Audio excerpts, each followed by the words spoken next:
Alô, alô, alô, alô, alô, alô, alô, alô, alô, alô, alô. Pode? Bom, boa tarde a todos. Eu sou a Karina, da equipe de produção cultural. Hoje eu vou apresentar o nosso Arquivo em Prosa, que é um evento mensal, em que a gente traz especialistas de várias áreas, buscando sempre abordar temáticas que tenham relação ou com a arquivologia ou com o acervo do Arquivo Nacional. Hoje a gente vai trazer o Eliezer Pires da Silva. Ele é arquivista aqui do Arquivo Nacional, é um servidor da casa e é professor de arquivologia da Unirio. Ele vai falar sobre os 40 anos da profissão de arquivologia, os 40 anos da arquivologia no Brasil. Ao final, a gente abre para perguntas. Quem estiver assistindo pelo Facebook pode enviar perguntas também. E quem quiser receber certificado de participação, que está aqui presente, assina a lista de presença, que ao final a gente, lá na produção cultural, vai providenciar, tá bom? Eliezer, por favor.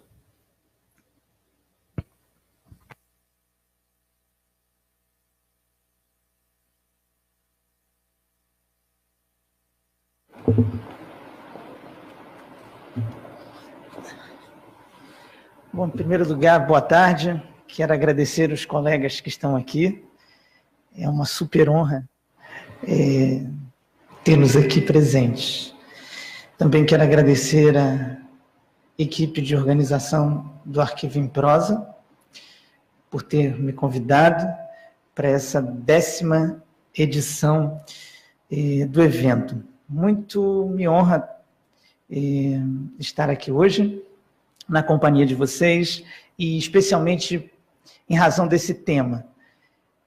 40 anos depois da lei da profissão de arquivista no Brasil. Em julho de 78, nós assistimos, aliás, eu não sou testemunha disso, né? Em 78, a promulgação de uma lei federal que instituiu no Brasil a profissão de arquivista. Isso, meses depois, no mês de novembro, um decreto presidencial também ampliava esse marco com uma regulamentação muito próxima disso. Bom, a propósito, então, desses 40 anos, eu me senti muito honrado de estar aqui e celebrando, em primeiro lugar, também uma celebração dessas 4 décadas de profissão. E eu tenho uma proposta aqui de fazer uma fala um tanto quanto descontraída, mas em cima de um roteiro. E esse roteiro que eu anotei aqui para a minha fala tem a ver com, dentro dessa temática de celebração dos 40 anos da profissão, primeiro chamar atenção para alguns elementos que são considerados por mim como antecedentes a essa... digamos, a esse acontecimento de 78, Lei 6.546 de 4 de julho de 78. Primeiro aspecto que eu queria chamar a atenção seriam esses antecedentes e depois o próprio acontecimento em si. O que estava envolvido ali? Eu gostei também de uma imagem que eu ouvi, quem reivindicava a paternidade desse acontecimento naquele momento. Seria um segundo ponto que eu gostaria de destacar. Primeiro, antecedentes, segundo, o próprio acontecimento, e depois disso, uma trajetória que eu quero pontuar sobre 3 aspectos. Uma trajetória, então, a partir de 78, que eu entendo que tem especificidades na década de 80 e outras especificidades diferentes nessa trajetória da profissão na década de 90. E um terceiro ponto, ainda sobre a trajetória, seriam os últimos 15 anos. Os últimos 15 anos para a profissão. Então, assim, já são 6 pontos, né? 5 pontos. E o 6º ponto seria: quais são as perspectivas que eu enxergo hoje para a profissão de arquivista. Então, começando pelos antecedentes, eu gosto muito desse tema há um tempo, a questão profissional, a regulamentação da profissão de arquivista, e escolhi isso para estudar durante o meu doutorado, e nesse percurso foi interessante, em primeiro lugar, chamar a atenção que o próprio termo arquivista, nós consideramos ele hoje estabelecido no contexto nacional, com algumas variações. A gente estava até aqui, a Karina, né, falou assim, arquivista, arquivologista, enfim, mas a gente tem uma institucionalização desse termo realmente com a lei de 78, e antes disso, você tem até instrumentos de divulgação da área, variando entre arquivista, arquivologista, e outros nomes também para denominar essa ocupação. Eu lembro do trabalho da professora Kátia, que é professora da UNB, e ela também trabalhou com a trajetória da área, e ela chama atenção para algumas instituições que já existiram no Brasil e que chamaram, desde o final do século XIX, pessoas ocupadas com processamento de documentos, já de arquivista, mas também de outros nomes. Se considerarmos, inclusive, a história do Arquivo Nacional, a gente encontra outros nomes, amanuense, para designar profissionais que atuavam com o processamento técnico do acervo. Esses antecedentes da profissão, ou da regulamentação da profissão, a gente pode encontrá-lo durante o século XX, e eu gosto muito também dos argumentos que o professor lá do programa, o Paulo Lilian, no seu doutorado, destacou que foi um papel exercido pela instituição chamada DASP, na metade do século XX, desde os anos 40, contribuiu muito num processo de modernização do Estado brasileiro e importou vários modelos para aperfeiçoar parâmetros na burocracia e no funcionamento desse Estado. E o DASP, ele tinha, por exemplo, entre os planos de cargos dentro do serviço público, a figura do arquivista, ainda na metade do século XX. Isso também aconteceu, mas, quer dizer, são documentos que não têm a força que teve ou que tem a lei promulgada em 78.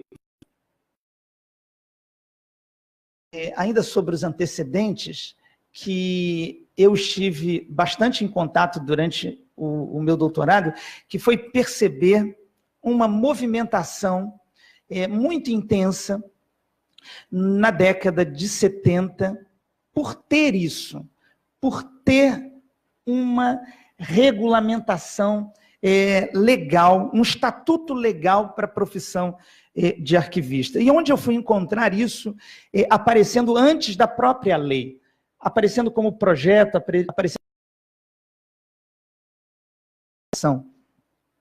foi, sobretudo, no material de divulgação da Associação dos Arquivistas Brasileiros, uma instituição criada em 71, desculpe, em abril de 71, e essa instituição, as atas de fundação, as atas das primeiras reuniões desse grupo, dão conta de um discurso que era exatamente buscar no Brasil o estatuto legal da profissão, buscar no Brasil um status de ensino superior para formar esse profissional. Isso me chamou muito a atenção e eu entendo que seja um elemento muito importante para destacarmos como antecedente da lei da profissão. Há poucos dias, nós assistimos ou recebemos notícias do falecimento do professor José Pedro Esposel. Ele foi o primeiro presidente desse movimento, dessa associação, criada em 71, ele foi uma liderança muito importante nesse movimento, e no discurso da Assembleia de Fundação, foi ele quem formulou isso, com esses termos mesmos. Nós precisamos de uma lei de profissão no Brasil, da profissão de arquivista no Brasil. Eu achei muito interessante também a própria trajetória do José Pedro Esposel. Eu tive a oportunidade de ter contato com ele durante a pesquisa que fiz, e ele foi alguém que cursou um curso livre que existia no Arquivo Nacional a partir de 1960, o curso permanente de arquivo. Ele se formou em 1965, mas curioso foi saber dele por que ele veio procurar esse curso aqui. Ele era um funcionário do Banco do Brasil e atuava no Banco do Brasil, se não me engano, setor de cobrança. Mas foi fazer um curso à noite, um curso noturno, em Niterói, numa faculdade particular, que tinha um curso de ensino da história e geografia. Ele foi fazer esse curso e se envolveu com o ensino de história, depois que terminou essa faculdade lá em Niterói, e depois se tornando professor dessa faculdade particular. Teve um dia, em 1960, que uma legislação federal tornou um conjunto de faculdades particulares em Niterói a Universidade Federal Fluminense. No primeiro momento não era nem com esse nome. E isso fez com que ele, segundo ele me mostrou esses documentos, né, ele precisou de consultar o DASP se ele podia continuar sendo funcionário público 2 vezes, porque ele era funcionário do Banco do Brasil e funcionário também da então criada Universidade Federal. E o DASP respondeu que sim, e ele disse que antes de perguntar e consultar o DASP, ele fez um movimento, que foi se deslocar para o setor de arquivo do Banco do Brasil e mostrar na consulta ao DASP uma relação entre arquivo e história. Eu trabalho no arquivo do Banco do Brasil e dou aula de história. E isso fez com que ele viesse para o Arquivo Nacional, não exatamente nessa instalação, né? Mas fizesse o curso permanente de arquivo, e esse envolvimento dele é um envolvimento que desagou na oportunidade dele ser uma importante liderança na criação da Associação dos Arquivistas Brasileiros em 1971, e alguém que foi porta-voz de um discurso de militância mesmo pela área. Uma outra coisa que eu destacaria também como antecedente da profissão é que não existia, por exemplo, apenas esse discurso que o Esposel é emblemático, que a Associação dos Arquivistas Brasileiros apresentou nos seus boletins, nos seus instrumentos de divulgação, mas também ainda em 1970, meses antes da criação da Associação dos Arquivistas Brasileiros, num auditório, aliás, na sala nobre do Arquivo Nacional, que não era nessa instalação, né, do outro lado, a criação de uma associação de pesquisa histórica e arquivística, AFA, e essa associação, ela tinha de fato, uma agenda bem dividida entre melhorar a realidade dos arquivos no país, que deveria servir melhor à produção de conhecimento histórico, mas também tinha uma preocupação com formar mão de obra para atuar e processar esses acervos. Eu entendo esses antecedentes e destacaria desses antecedentes como aspectos importantes. Primeiro, que a Associação dos Arquivistas Brasileiros, criada em 1971, tinha uma agenda de busca pela institucionalização, regulamentação da profissão de arquivista, inclusive com ensino superior associado a isso. Temos esse processo de programas do DASP para a modernização do Estado brasileiro, envolvendo diferentes áreas, inclusive questão arquivística, inclusive essa questão dos documentos. E um terceiro ponto, essa associação anterior em meses à AB, que foi a Associação de Pesquisa Histórica e Arquivística, criada com uma agenda aí de buscar melhoria para os arquivos e também que houvesse programas de formação para profissionais que viessem atuar com os arquivos.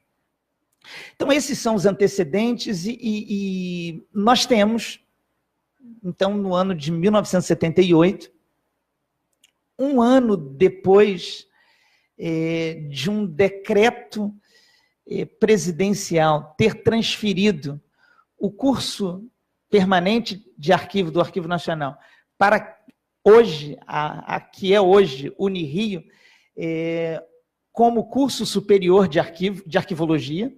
Então, em 77, o curso permanente de arquivo do Arquivo Nacional foi transferido para o que é hoje Unirio, como um curso superior em arquivologia. E no ano seguinte, uma legislação que estabelece a lei da profissão.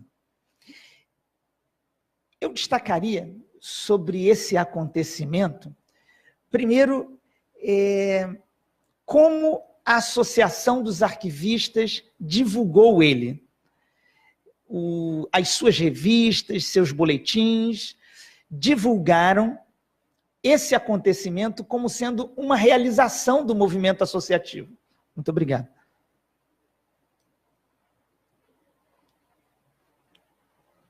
Quer dizer, esse associativismo arquivístico expresso pela AB reivindica uma paternidade dessa regulamentação. Quer dizer, uma lei federal, quer dizer, um instrumento de ação do Estado. Então, objetivamente, você responderia: a lei da profissão é alguma coisa que foi realizada por quem? Pelo Estado brasileiro, dentro do Estado brasileiro. Mas o movimento reivindicou uma espécie de paternidade disso.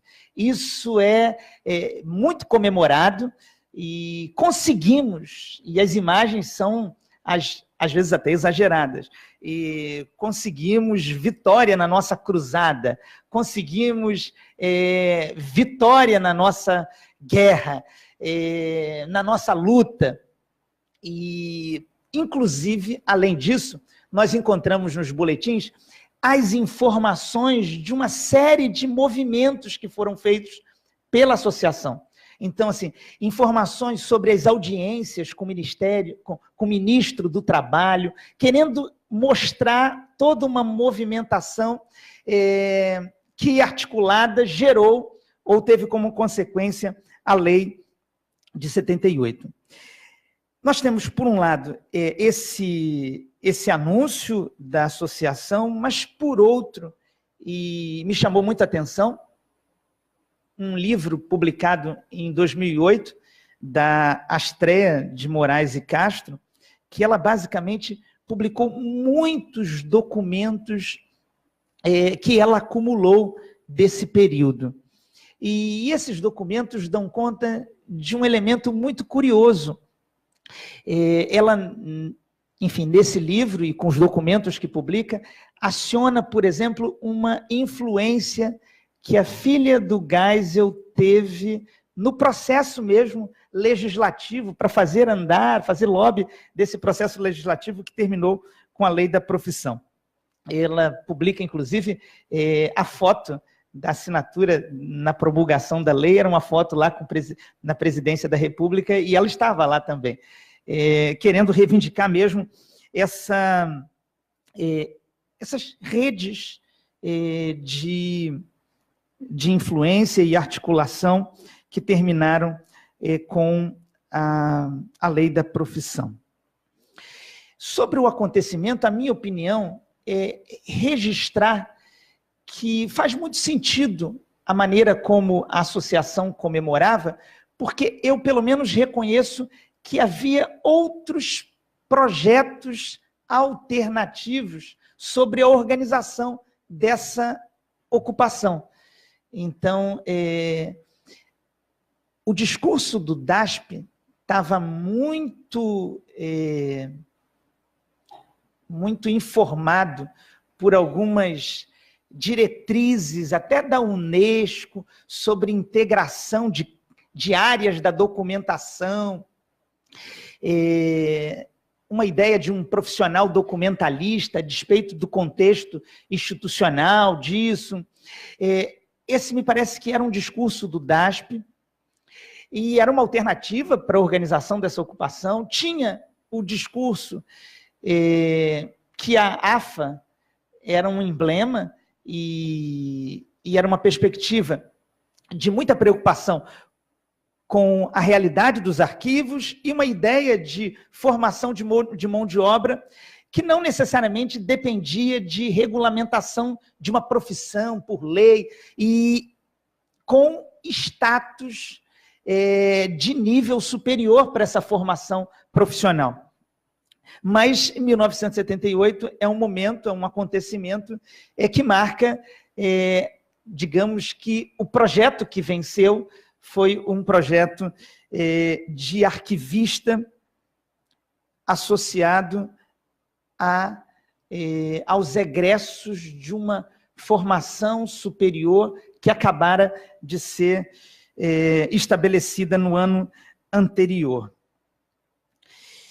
Uma outra coisa muito interessante sobre a própria lei é que ela enuncia, ela é um enunciado sobre o que é o arquivista, o que faz o arquivista, e ao estudarmos o texto da lei, o que a gente percebe é que esse enunciado que define o que é arquivista, em primeiro lugar, ele é um enunciado que depende do técnico de arquivo para definir o que é arquivista. Então, distinguindo o que é técnico de arquivo, aparece o que é arquivista. Isso é um ponto interessante. E o outro, do texto da lei, é claramente um discurso, uma espécie de discurso gerencial para esse profissional. Ele é um profissional que atuaria num plano bastante gerencial. Eu fiz um exercício, se não me engano foi em 2012 ou 2011, foi de conversar um pouco com a Marilena Leite Paz, que foi uma das presidentes da associação na década de 70, nesse processo. Ela era presidente no momento da comemoração da lei, e fui conversar com ela sobre o texto da lei. Especialmente no texto da lei, esse enunciado que definiu o arquivista. E entender como é que aquilo foi construído e como aquilo foi formulado naquele momento. E aí deu para reafirmar as impressões que eu já tinha sobre essa ideia de se definir distinguindo do técnico de arquivo, mas também algumas formulações sobre competência do arquivista, que é claramente uma resposta a uma perspectiva mais integradora que o DASP tinha. Só tem um profissional da documentação. E aí marcar uma especificidade da situação arquivística e esse profissional arquivista seria para ela. Outra coisa da lei da profissão, que a gente se ressente bastante até hoje, nós temos uma lei federal da profissão de arquivista, que é, por exemplo, anterior à lei federal que regulamentou a profissão de museólogo, que é 8 anos depois, se eu não me engano. Mas a de 86, a do museólogo, contou com um dispositivo que criou o Conselho da Profissão. E a questão do Conselho da Profissão não é que não estava na expectativa daquela comunidade naquele momento. Estava, só não foi possível. e continuou não sendo possível nos últimos 40 anos. Então, de fato, desde aquele momento, era um ponto de se ressentir mesmo, não ter o conselho da profissão. Bom, eu chamei atenção para os antecedentes, para o acontecimento, alguns aspectos envolvidos ali no acontecimento, e eu gostaria de pontuar, então, depois da lei. O primeiro efeito depois da lei é uma impressão que eu tenho, que a Associação dos Arquivistas Brasileiros ficou sem agenda, porque quando é criada, ou quando ela é organizada em 71, ela claramente dizia, a gente quer a profissão regulamentada, a gente quer o curso superior. Em 78, a profissão está regulamentada, o curso superior está implementado, e aí a agenda que tinha é uma agenda que foi cumprida. Isso é um primeiro ponto. Tem até um outro aspecto, que em 78 também aconteceu uma frágil, digamos assim, um frágil estabelecimento do estatuto jurídico dos arquivos no Brasil, porque é de 78 aquele decreto de um sistema nacional de arquivos que teve pouca força e efetividade, ou quer dizer, não saiu do papel. Ele era projetos desde o final dos anos 50, mas em 78 um decreto também colocou o Sistema Nacional de Arquivos, pelo menos como algo que aparecesse na lei, num decreto. Então a gente tem o momento seguinte, o dia seguinte da lei da profissão, um esgotamento da agenda do movimento. A gente tem um fenômeno que a lei estabeleceu como oportunidade para as pessoas que atuavam com os arquivos há 5 anos ininterruptos, ou 10 anos intercalados, essas pessoas poderiam se credenciar como arquivista nesse momento inicial da lei. Isso tem um efeito importante, e 2 anos depois dessa lei da profissão, no meio de uma movimentação bastante significativa de arquivistas se provisionando porque atuavam na área, há uma mudança significativa no Arquivo Nacional. Então, assim, talvez o marco mais importante pós-regulamentação da profissão, ou no momento seguinte, 2 anos depois, foi uma mudança na direção do Arquivo Nacional, e quem assumiu o Arquivo Nacional foi a Celina Vargas, e a instituição passou a experimentar ter um projeto de modernização institucional muito significativo, e esse projeto de modernização institucional, ele tinha digamos que uma pegada, posso usar a expressão pegada mesmo, porque era uma pegada de buscar a superação de arquivos públicos no Brasil com existência apenas nominal. Então, é uma agenda importante, muito importante, e teve muitos êxitos. A instituição viveu uma década de muita movimentação, e uma movimentação que repercutiu muito nacionalmente, de modo que tem razão quem diz que a década de 80, no contexto arquivístico, foi uma década dos arquivos. Então, logo depois de ter lei da profissão, de ter criação de curso superior, o que a gente vai experimentar no contexto arquivístico é de uma década muito importante para os arquivos. E uma curiosidade nesse processo foi, por exemplo, o quanto a Celina Vargas, que era diretora do arquivo, ela foi procurada por esse movimento associativo, esse associativismo arquivístico liderado pelo Esposel, e aí se formou, inclusive, uma tensão, porque isso, depois a gente teve contato com o Esposel, mas também uma série de entrevistas da própria diretora também, coisas que ficaram registradas, e a gente percebe o quanto esse processo de modernização do Arquivo Nacional estava extremamente preocupado com a superação de uma precariedade dos arquivos públicos brasileiros e resistente a um discurso corporativo que, por exemplo, o José Pedro Esposel tinha a respeito da profissão. Isso gerou muita tensão. Eu lembro dos relatos dele se ressentindo até do quanto isso afetou sua saúde, porque militou muito sobre isso. Então, assim, depois da promulgação da lei, a gente vive uma década de 80 muito importante para os arquivos. E do ponto de vista da profissão, um primeiro efeito foi esse provisionamento, mas poucos arquivistas formados.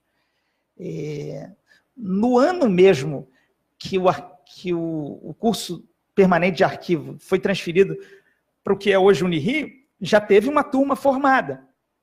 Mas a quantidade de egressos do curso da Unirio a partir de 77, do curso de Santa UF a partir de 78, que é criado, mas não tem turma formada na UF nem em Santa Maria em 78, vai demorar. Na Unirio que começa a ter no mesmo ano de 77.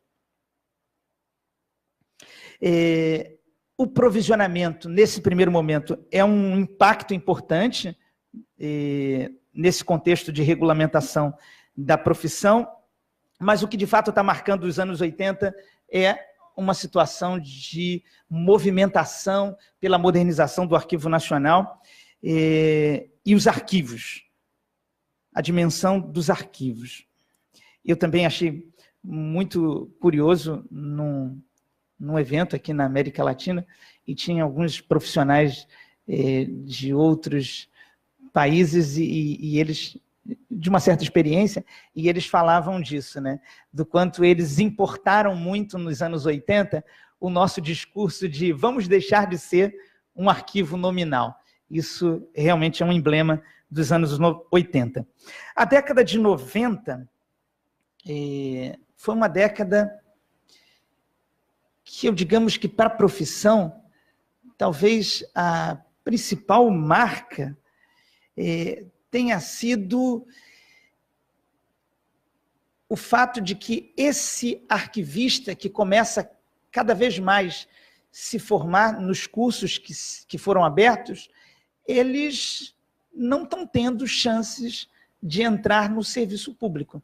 A década de 90 é uma década em que as políticas econômicas foram na direção de um Estado mínimo, e cadê o horizonte do serviço público para esse profissional? Isso foi bastante significativo, ou isso é bastante significativo para a gente entender o que foram os anos 90 para a profissão. Esses egressos da graduação em arquivologia, os arquivistas formados, eles vão ter que se colocar fora do serviço público. E num contexto em que estão surgindo cursos de arquivologia. E eu tenho uma opinião de que os anos 80 foram anos dos arquivos, mas os anos 90 foram anos da arquivologia, porque só 3 cursos foram criados no finalzinho dos anos 70, nenhum curso de arquivologia foi criado nos anos 80 no Brasil, e nos anos 90, logo 5 cursos são criados. É claro que isso nem se compara quando surge o Reúne. E aí, enfim, 8 cursos são criados. 5 cursos são criados na década de 90. que eu fico com essa impressão de que é uma década muito importante para a arquivologia. Seus egressos vão se acomodando, na minha opinião, eu tenho a impressão de que no setor privado, na terceirização, nos projetos inclusive do Estado ou do governo, mas surgem novos cursos e surge o que o professor José Maria e a professora Maria Odila diziam que era um deslocamento do locus sobre produzir conhecimento arquivístico das instituições arquivísticas para as universidades. Então, a década de 90 é muito importante nesse sentido. Eu fiz um mapeamento em 2008 que mais de 90 trabalhos de pesquisa em mestrados e doutorados com temática arquivística no Brasil, dando conta dessa importância que o espaço da universidade dá para aquilo que estava reservado ao espaço das instituições arquivísticas. Essa é a década de 90, importante nesse sentido, importante para a arquivologia. E depois dos anos 90, alguma coisa muito significativa para esse corpo de egressos dos cursos de arquivologia acontece. No quadro de uma revisão aí, trazida pelos governos do PT, em que abrem-se concursos públicos. E esses concursos públicos que foram abertos eram concursos que contemplavam vagas para arquivista.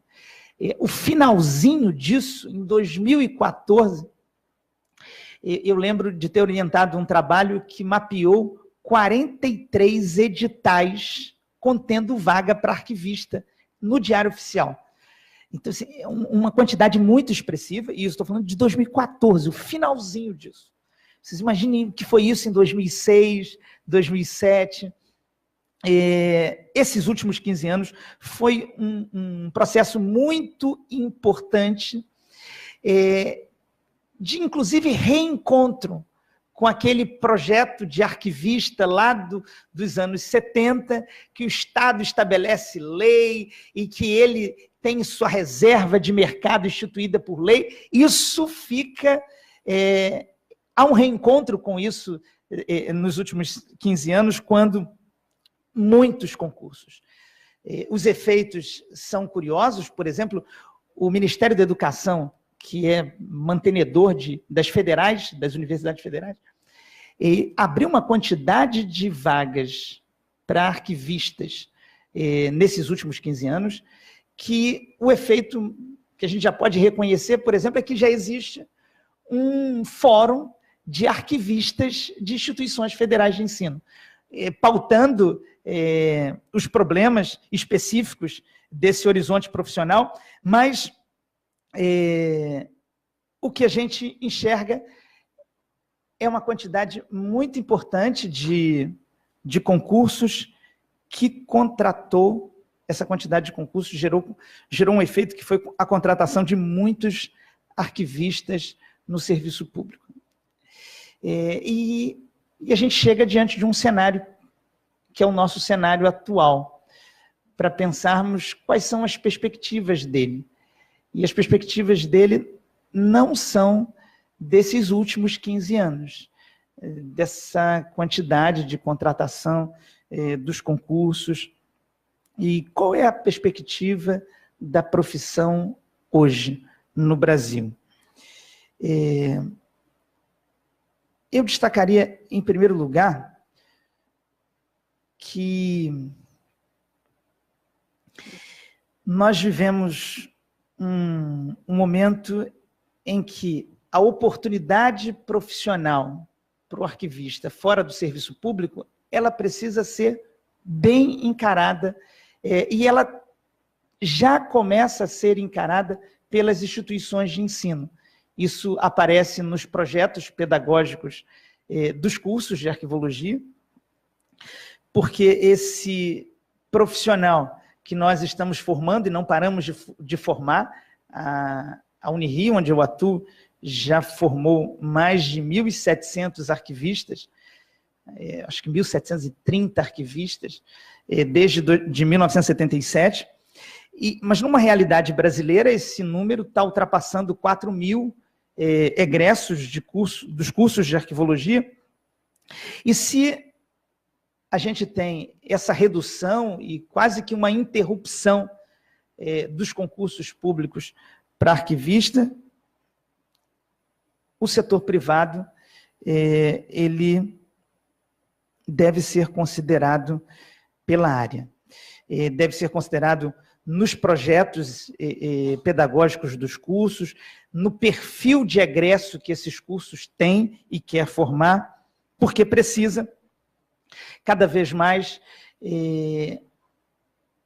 pensar em ocupar um espaço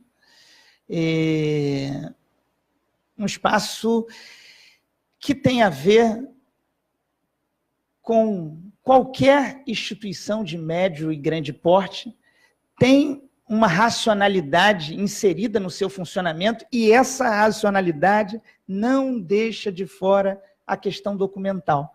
Uma gestão sobre a produção, o uso, a utilização dos documentos.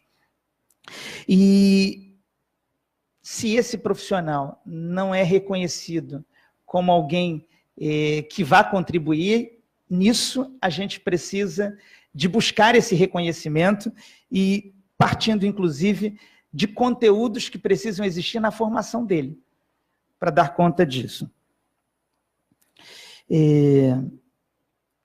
Eu estava orientando uma aluna e ela estava estudando um programa estratégico, institucional, e ela conseguindo reconhecer o quanto aquele programa ali inclui aspectos arquivísticos e que esse profissional ele precisa de participar, e para ele participar ele vai ter que ter muito claro isso na sua formação também.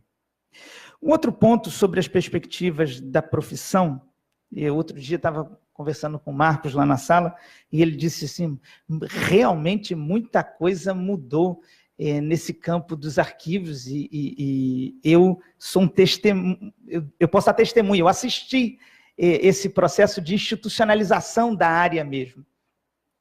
E nas perspectivas profissionais, eu acho que cada vez mais nós estamos reconhecendo que o que nós fazemos como arquivista, o tempo todo envolve um processo de produção de conhecimento. Talvez alguém possa dizer assim, que o tempo todo a nossa ocupação como arquivista é pesquisa e intervenção. A gente sempre produz conhecimento no processo de intervenção que a gente está envolvido. Ou podemos chamar também de produção de conhecimento aplicado, ou aplicada, produção de conhecimento aplicada. Isso também, lá na Unirio, está ficando cada vez mais claro para nós, depois que nós criamos o mestrado profissional em gestão de documentos e arquivos, porque você tem realidades profissionais que são enfrentadas para se resolver, mas são enfrentadas como um problema que envolve pesquisar, produzir conhecimento, e essa produção de conhecimento tem que ser aplicada porque precisa resolver o problema. Eu acho que essa é uma dimensão importante da perspectiva profissional que a gente tem hoje. E as duas mais importantes eu acho que são essas.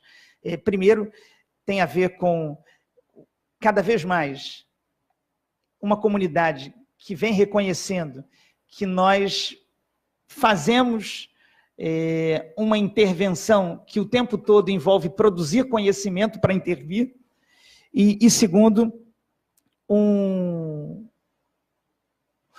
uma perspectiva de profissional que precisa buscar não ser ignorado nesses programas estratégicos que incidem sobre uma racionalidade do funcionamento das instituições. Não tem como isso excluir o fenômeno arquivístico, não tem como isso excluir a questão da produção, da utilização e gestão de documentos.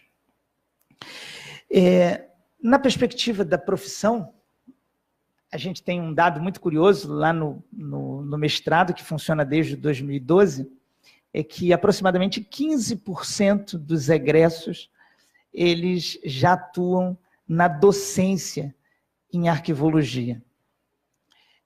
São 16 cursos criados no Brasil.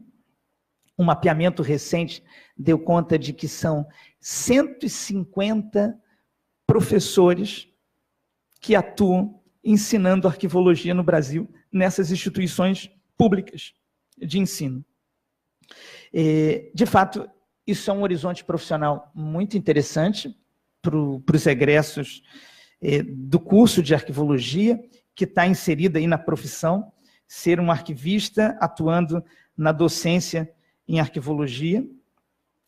Tem uma questão muito séria a ser superada na área hoje, do ponto de vista profissional, que é a sua organização coletiva. Se na década de 70 a associação reivindicou ter sido realizadora de um projeto de regulamentação e agiu coletivamente por isso, criou, 8 anos depois, comemorou a lei, essa associação ela foi dissolvida em 2014, e nós precisamos, digamos que, reinventar nossa organização coletiva, ou fortalecer instâncias que ainda temos de organização coletiva dos profissionais. E por mais que a gente tenha, por exemplo, um fórum da Associação dos Arquivistas de Instituições Federais de Ensino, com um evento anual, mas nacionalmente a gente está bem enfraquecido nessa dinâmica de organização coletiva da comunidade. Dentro das perspectivas que eu enxergo hoje para a profissão,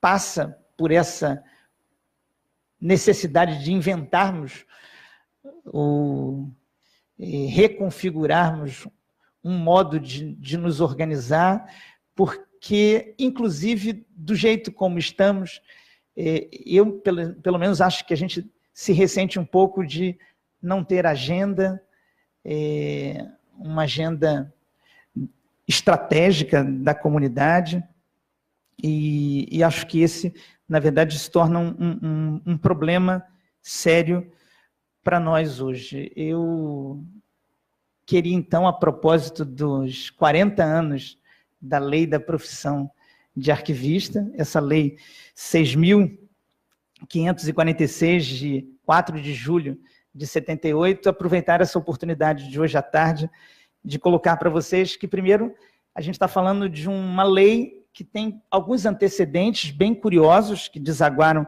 nesse acontecimento, o quanto esse acontecimento ele é reivindicado pelo movimento associativo, mas, além de reivindicado, ele é muito comemorado. É de fato o que estava sendo buscado por esse movimento associativo. E é algo que modelou a institucionalização de uma comunidade de arquivistas no Brasil. Não é tão grande, quer dizer, não deve chegar a 5.000. Em 2010, os professores da Unirio fizeram um levantamento com as coordenações dos cursos e chegou algo perto de 4.000 formados. Eu imagino que não tenhamos chegado a 5.000, mas é uma comunidade que tem respaldo de uma lei federal. Recentemente, um projeto de lei apareceu para revisar isso e foi, enfim, motivo de muita agitação. E aí a gente percebeu naquele momento, pelo menos, uma potência de reação muito grande nessa comunidade, que a gente precisa de organizar, porque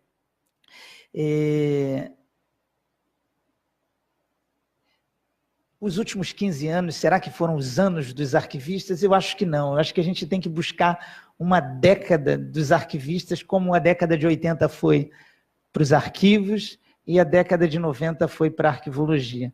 Era isso que eu queria compartilhar com vocês e agradecer mais uma vez os colegas que estão aqui. Boa tarde.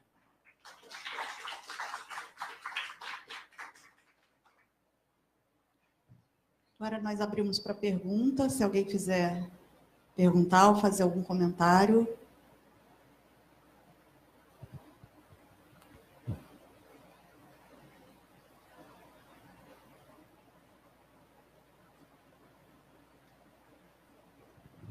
Boa tarde, Eliezer. Boa tarde. Em primeiro lugar, obrigado pela referência ali na apresentação. Obrigado. E aí eu falo um pouco como testemunha dessa história aqui, desses 40 anos, desse tempo. E só dizer que, por exemplo, o Arquivo Nacional, quando eu conheci o Arquivo Nacional, eu entrei para cá em 81, a situação era completamente diferente, né? E o Arquivo Nacional, tanto o prédio do Arquivo Nacional acompanhou essa história, esse crescimento da arqueologia, essa respeitabilidade que ela ganhou ao longo desse tempo, respeitabilidade que ao longo do tempo ela se pôs, o reconhecimento profissional, tudo isso, a história do prédio, da instituição Arquivo Nacional, acompanha isso. Em 81, nós vivíamos no outro lado da praça, um prédio que era em ruínas, caindo aos pedaços, péssimo. E ao longo desse tempo, hoje nós estamos aqui com um prédio restaurado, lindo, sabe, um auditório super bonito. Isso era impensável naquela época. E eu acho que nesse sentido a gente tem que dar o reconhecimento também a essas pessoas que construíram isso, né? E eu cito nesse caso a Celina Moreira Franco, realmente foi fundamental para a arquivologia, como você citou aqui também, e para esse prédio, que ela conquistou esse prédio, para cá, que esse prédio não estava destinado ao seu Arquivo Nacional, isso foi uma luta política, e o Jaime Antunes, que consolidou a instituição do Arquivo Nacional, consolidou a arquivologia. Eu acho que são pessoas que vão merecer sempre o reconhecimento, com todas as restrições que possam ser feitas. Eles têm uma história aqui no Arquivo Nacional, aqui no prédio Arquivo Nacional, na arquivologia no Brasil, que acho que vai ser sempre ser lembrada. Assim. É só isso. Mais alguém? Não. Se quiser comentar alguma coisa, Eliezer, a respeito. Agradecer o comentário do Marcos. E realmente eu penso que nos anos 80, a instituição experimentou ter um projeto para ela mesma, uma agenda, e isso parece até que seria muito interessante que tivéssemos nesse momento com essa intensidade. E naquele momento foi muito rico. Foi muito rico do ponto de vista das instalações, que a mudança inicialmente foi para aquele prédio, que hoje a gente chama de Bloco F. Mas, imagine, sair daquelas instalações do outro lado da Praça da República, que eu não trabalhei lá, mas eu ajudei a desocupar quando entregaram para a Casa da Moeda. E, de fato, é muito assustador, né? O salto que foi dado, do ponto de vista das instalações, mas do ponto de vista de um corpo técnico. O arquivo teve um ingresso de profissionais no volume de 2006. E essas pessoas receberam muito investimento de formação, de estágio internacional. Foi muito rico do ponto de vista da formação de um corpo técnico aqui.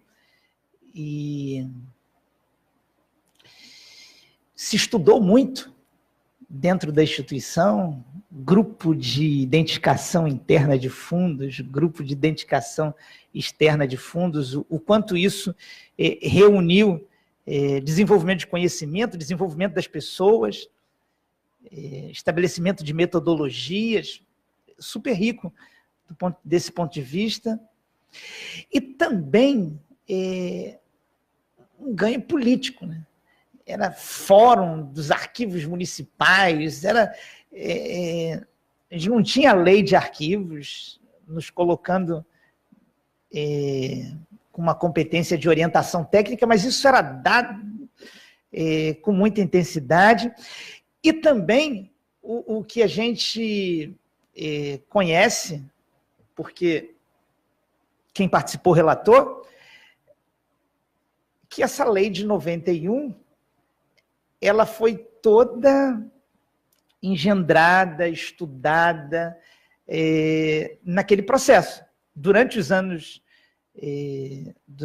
80, existia, pelo menos a Odila me relatava isso, né? Que ela funcionava um pouco como staff e participava de um debate super intenso, que eles estavam observando como o campo arquivístico estava institucionalizado ao redor do mundo, porque o Brasil precisava de uma boa lei de arquivos. E eu acredito que seja uma referência muito interessante para o cenário atual, né?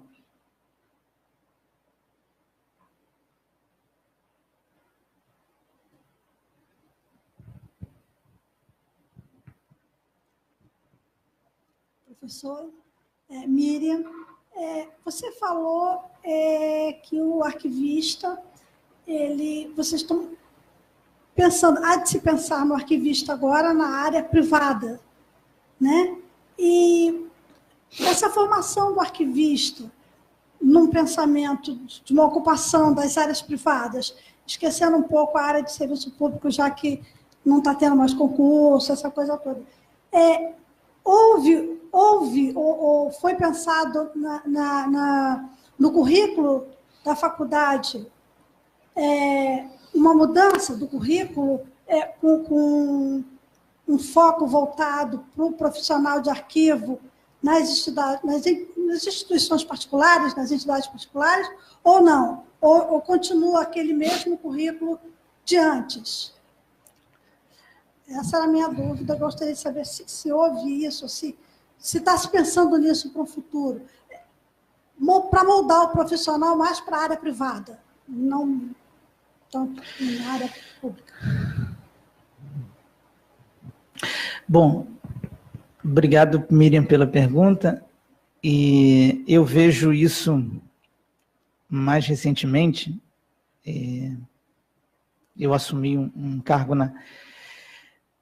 na direção do curso da Unirio, e estou acompanhando mais de perto isso. E num plano nacional, quer dizer, isso a gente sabe, os cursos eles vão tendo uma revisão do seu projeto pedagógico com uma velocidade que é possível. Bom, e aí, mais recentemente, eu estou acompanhando o quanto isso está acontecendo nos cursos e no nosso também.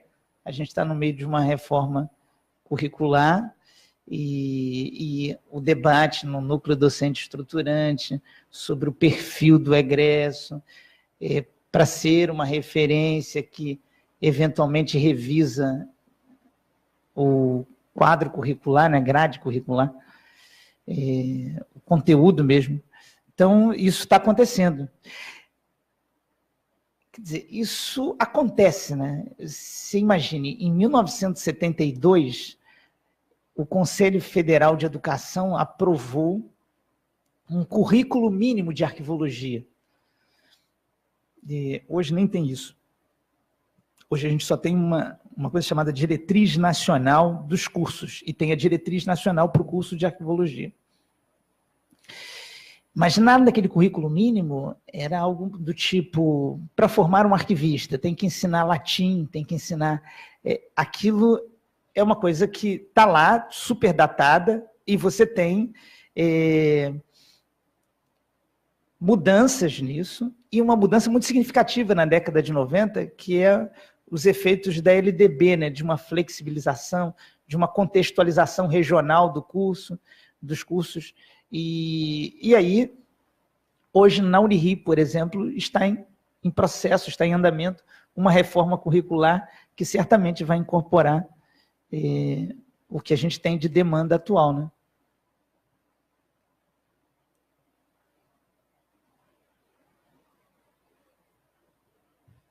Acho que a gente pode encerrar, né, Eliezer? Agradecemos de novo, mais uma vez. Muito obrigada. E a todos, até a próxima. Obrigado, também agradeço muito a oportunidade.